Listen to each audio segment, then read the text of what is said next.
Hello dear friends.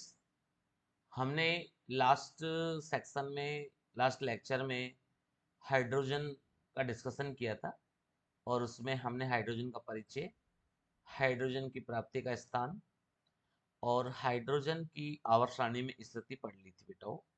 आज हम जो पढ़ने जा रहे हैं उस टॉपिक का नाम है हाइड्रोजन के समस्थानिक। हाइड्रोजन के समस्थानिक। स्टूडेंट्स, इस टॉपिक को समझने से पहले हमें इस शब्द को समझना होगा, समस्थानिक किसे कहते हैं। डियर स्टूडेंट्स, समस्थानिक समस्थानिक की अगर हम चर्चा करें आपसे तो देखिए गाइज, समस्थानिक किसी तत्व के परमाणु किसी तत्व के परमाणु जिनके परमाणु क्रमांक जिनके परमाणु क्रमांक या प्रोटॉनों की संख्या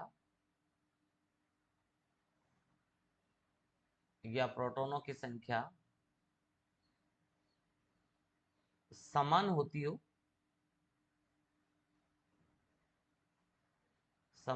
हो किंतु द्रव्यमान संख्या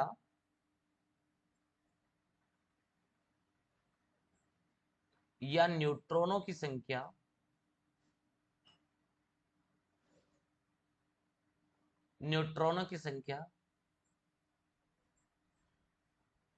भिन्न भिन्न होती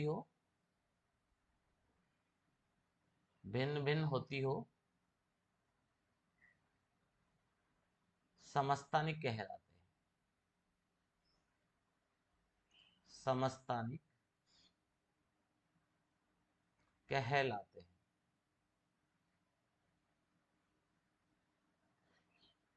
स्टूडेंट्स, हम पढ़ रहे हैं हाइड्रोजन के समस्थानिक। हाइड्रोजन के 3 समस्थानिक होते हैं। हाइड्रोजन के 3 समस्थानिक होते हैं। देखिए गाइज, इसका पहला जो नाम है समस्थानिक का, उसको हम प्रोटियम बोलते हैं। प्रोटियम 1H1 से इसको प्रदर्शित करते हैं और इसका सिंबल P होता है। दूसरा होता है गाइज ड्यूटीरियम। ड्यूटीरियम स्टूडेंट्स इसको 1H2 से रिप्रेजेंट करते हैं और D इसका सिंबल होता है, प्रतीक होता है। तीसरा है ट्राइटियम, जो कि 1H3 से इसके नाभिक को बताते हैं और इसको T से रिप्रेजेंट करते हैं। स्टूडेंट्स, ये जो प्रोटियम होता है ये एक साधारण हाइड्रोजन के नाम से जाना जाता है। किस नाम से जाना जाएगा बच्चों? साधारण हाइड्रोजन के नाम से जाना जाएगा। और ये ड्यूटीरियम है, ये भारी जल का घटक होगा, भारी जल का घटक। और ये जो ट्राइटियम है ये एक रेडियो एक्टिव तत्व का पार्ट माना जाएगा। रेडियो एक्टिव तत्व, आप सभी जानते हैं रेडियो एक्टिव तत्व अस्थायी भारी नाभिक होते हैं जिनसे हानिकारक विकिरणों का उत्सर्जन होता रहता है। स्टूडेंट्स, अब हम स्टडी करने वाले हैं कि ये जो हाइड्रोजन के समस्थानिक है इनके मुख्य लक्षण क्या है। तो अब हम यहाँ टॉपिक ले रहे हैं हाइड्रोजन के समस्थानिकों के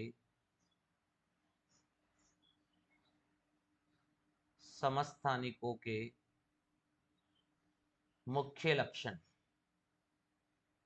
आपको इनकी इंपॉर्टेंट्स प्रॉपर्टीज बताएंगे कि इन तीनों में हम बेसिक डिफरेंस किन किन पॉइंट के बेस पे कर सकते हैं गाइज। तो देखिए, हम एक टेबल की फॉर्म में इसको एक्सप्लेन करेंगे। कुछ पॉइंट्स हम यहाँ बनाएंगे, जैसे हम यहाँ पर कुछ लक्षण लेंगे और हम एक एक टॉपिक ले लेते हैं। प्रोटियम की प्रॉपर्टी देख लेंगे, प्रोटियम में क्या क्या प्रॉपर्टी होगी। इसके बाद में हम ड्यूटेरियम में देखेंगे,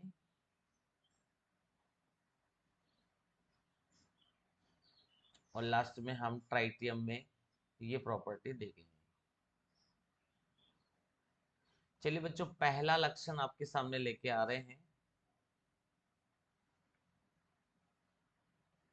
सबसे पहले इनके प्रतीक।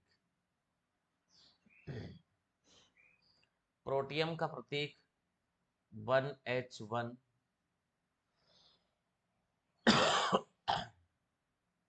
या H या P से बताते हैं। ड्यूटेरियम 1H2 या D से बताया जाएगा। ट्राइटियम 1H3 या T से बताया जाएगा। तो तीनों के सिंबल क्लियर है गाइज। अब चलिए दूसरे पॉइंट पे चलते हैं।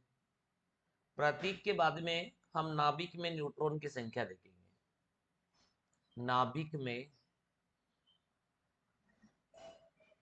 न्यूट्रॉन की संख्या। स्टूडेंट्स, किसी भी नाभिक में न्यूट्रॉन की संख्या निकालने का क्या फॉर्मूला होता है, आप सबको पता होगा। न्यूट्रॉन की संख्या बराबर द्रव्यमान संख्या माइनस परमाणु क्रमांक, n बराबर a माइनस जेड। अब बच्चों, ये जो नाभिक होता है इसमें ये तो a को बताता है और ये z को बताता है।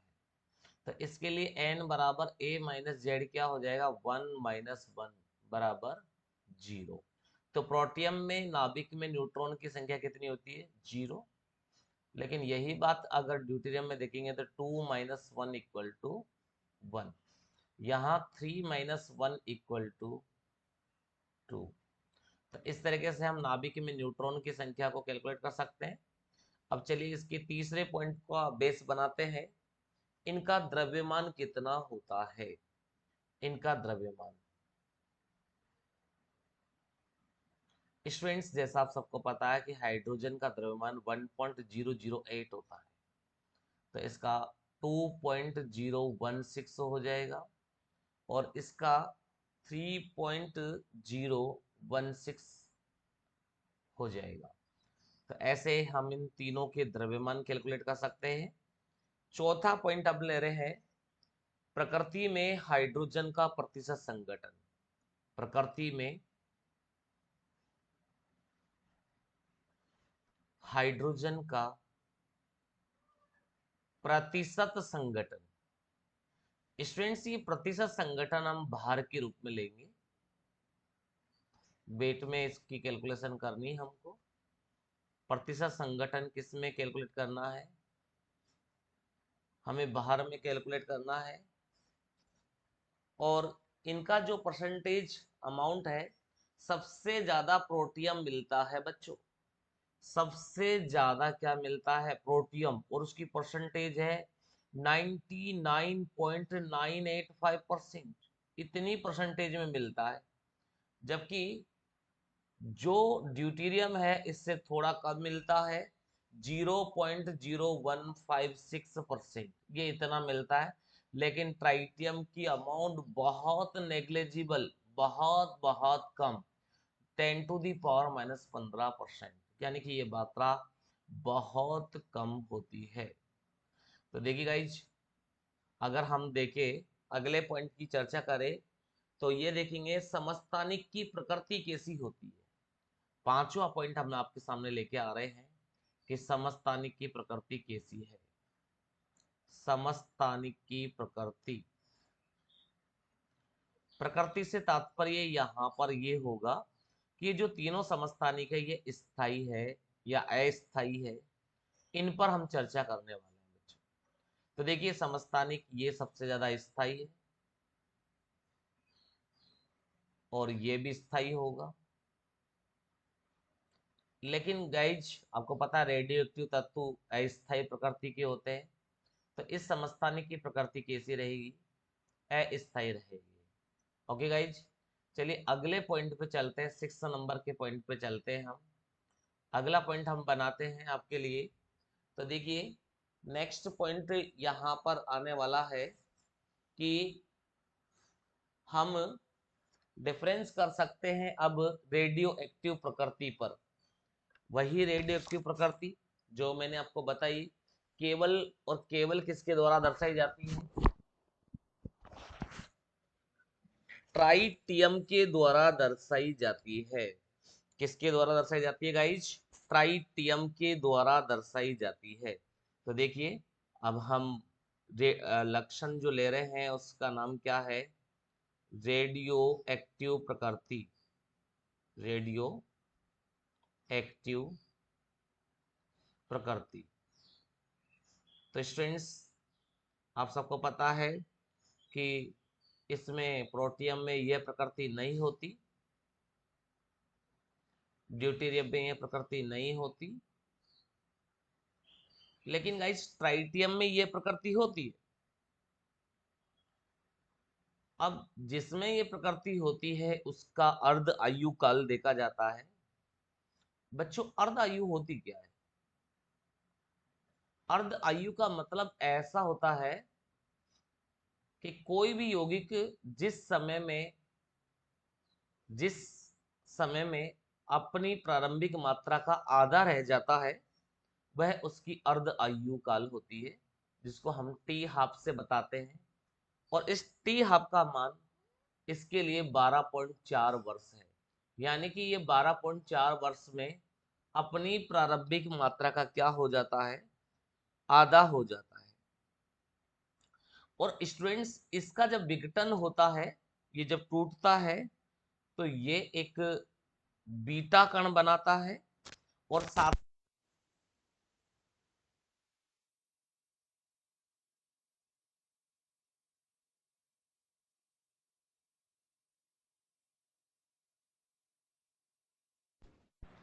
तो देखिए इसमें ये 2He3 बनाएगा। बेसिकली 4 होता है लेकिन यहाँ 2He3 आ रहा है और साथ में -1 बीटा 0, -1 बीटा 0, ये -1 है पूरा, -1 बीटा 0। इसको हम कौन सा कण कहते हैं गाइज? इसको हम बीटा कण कहते हैं। इसको हम बीटा कण कहते हैं। तो देखिए ये हमने डिफरेंस किया किस बेस पर? रेडियो एक्टिव प्रकृति के बेस पे। अब देखिए इनके रंग क्या है, इनकी गंध क्या है, वह इनकी स्वाद क्या है। रंग गंध स्वाद के आधार पर भी हम इन तीनों में डिफरेंस कर सकते हैं। देखिए ये रंगहीन है प्रोटियम, गंधहीन है और स्वादहीन गैस होती है। स्वादहीन गैस होती है। प्रोटियम की चर्चा करें, अगर ड्यूटेरियम की चर्चा करें तो सिमिलर कंसेप्ट है, ये भी यह भी रंगहीन, गंधहीन व स्वादहीन गैस होती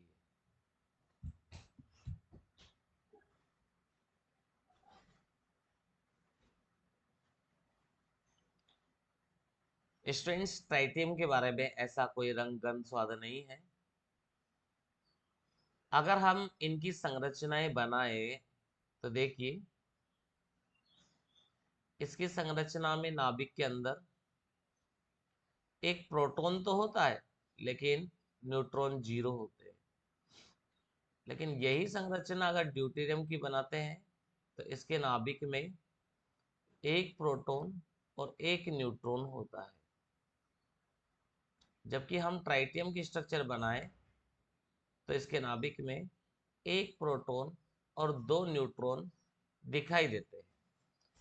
तो स्टूडेंट्स हम ये देख सकते हैं कि किस तरीके से हम प्रोटियम, ड्यूटेरियम और ट्राइटियम में डिफरेंस कर सकते हैं स्टूडेंट्स। तो आज की वीडियो लेक्चर में हम आपको यही बताएंगे कि हाइड्रोजन के समस्थानिक कौन कौन से हैं। अगर आपको हमारा वीडियो पसंद आए तो प्लीज़ आप लाइक शेयर एंड सब्सक्राइब जरूर करें।